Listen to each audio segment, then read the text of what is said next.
एक व्यक्ति अपने परिवार का पालन पोषण करने के लिए दिन रात मेहनत करता है, ना ही अपने खाने की फिक्र, ना ही अपने शरीर की चिंता करता है। अपने बच्चों के बेहतर भविष्य के लिए तरह तरह की तरकीबें बुनता है ताकि वो ज़्यादा से ज़्यादा पैसे कमा सके और अपने परिवार की तमाम ख्वाहिशें पूरा कर सके।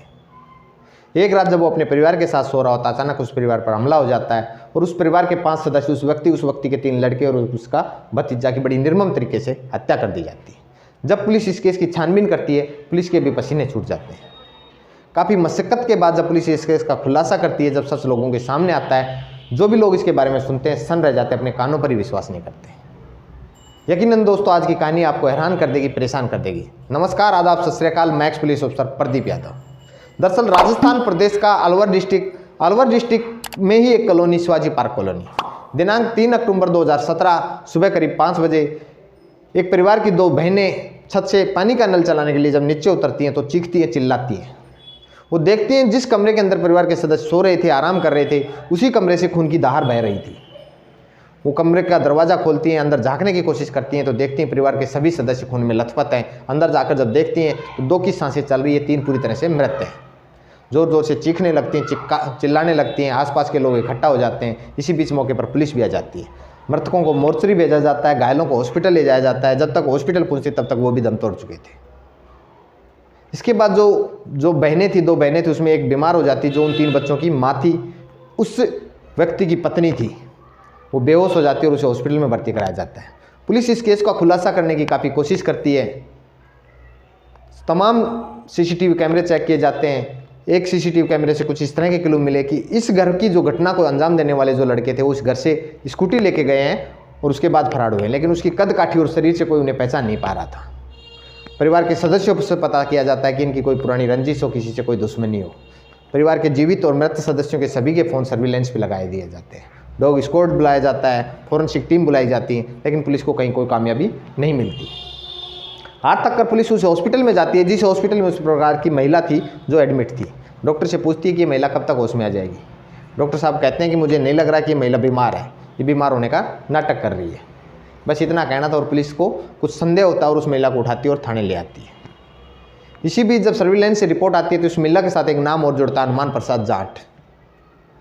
जब दोनों को आमने सामने बैठाती है पुलिस तो कुछ इस तरह के खुलासे होते हैं कि जब ये बात संपूर्ण राजस्थान में सोशल मीडिया, टीवी चैनल, अखबारों के माध्यम से फैलती है तो लोगों के कानों में गूंजने लगती है। लोग सोचते हैं कि क्या कोई परिवार का सदस्य अपने परिवार के साथ इस तरह की घटना को भी अंजाम दे सकता है। रिश्तों के उतार तार करने वाली ये घटना सामने आती है। बात समय करीब 2014, ये जो परिवार की जो महिला थी, उन बच्चों की जो माँ थी, जिसका नाम संतोष शर्मा उर्फ संध्या, किसी ताई कमांडो सेंटर में ट्रेनिंग देती भी थी, ट्रेनिंग लेती भी थी।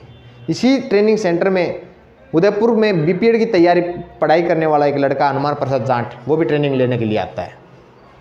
दोनों में आपस में बातचीत होती है। बातचीत कब दोस्ती में बदल जाती है और दोस्ती कब प्यार में बदल जाती है, लोगों को इनको पता ही नहीं चलता।